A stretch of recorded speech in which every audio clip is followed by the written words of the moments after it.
په اذکارو او په معصوره دعاګانو کې بله دا دعا د دواړو جهانو د سالار صلی الله علیه وسلم مبارک سره نقل. دا دعا کله چې انسان ویده کیږي په دا ټیم کې د پاک رب غوښتل کیږي. دعا الفاظ او لنډ لفظي ترجمه او تشریح: بسم الله الرحمن الرحیم، بسمک ربی وضعت جنبی وبیک ارفعه ان امسکت نفسی فارحمها وإن أرسلتها فاحفظها بما تحفظ به عبادك الصالحين. بسمك ربي وضعت جنبي وبك أرفعه إن أمسكت نفسي فارحمها وإن أرسلتها فاحفظها بما تحفظ به عبادك الصالحين. کله چې انسان د ویده کېدلو په وخت کې د ویده کېدو اراده وکړي، نیت وکړي د ویده کېدو چې زه اوس ویده کېږم، نو د ویده کېدو څه مخکې انسان له پکار ده چې اودس وکړي او خپله بستره دا 3 ځله وڅنډي.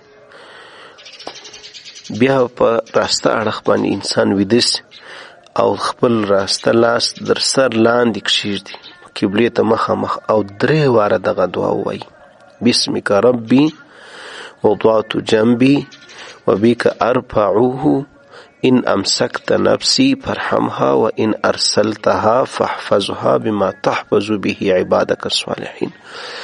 اے الله رب العزت، اے زما ربه، زما خالقه، زما باداره، زه ستا په نوم خپل اړخ پر بستره باندې ایږدم، خپل اړخ لګوم، ما ستا په نامه ربه خپل اړخ پر بستره باندې کښېښودی او ستا په کومک سره به یې زه برته پورته کوم، یعنی برته به یا الله ستا په مدد په مرسته راپورته کېږم.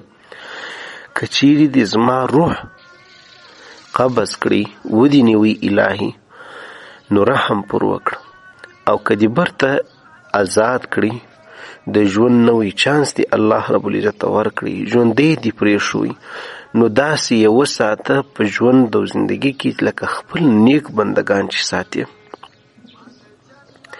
د دې دعا دا لفظي ترجمه سوله، اصلاحي او تربیتي تشریح هم کې پکښې کې ده.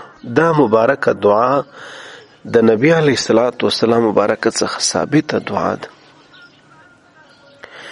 دا د هغه مسنونه دعا ده، دا د هغه څه مأثوره دعا ده چې د یو مسلمان د ژوند او زندګۍ او د عقیدې ډېر لوی درس او عبرت او برخه کې پکښې کې ده.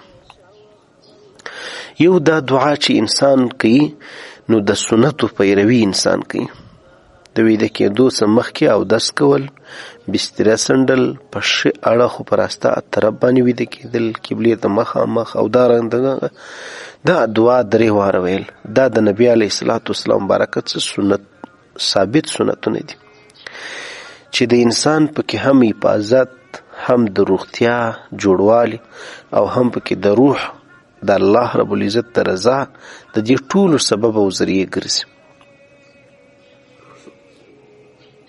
د دې وجې زما ګرانو عزتمندورونو، نو په دې دعا ویلو کې یو خبره دا ده چې د سنتو پیروي ده.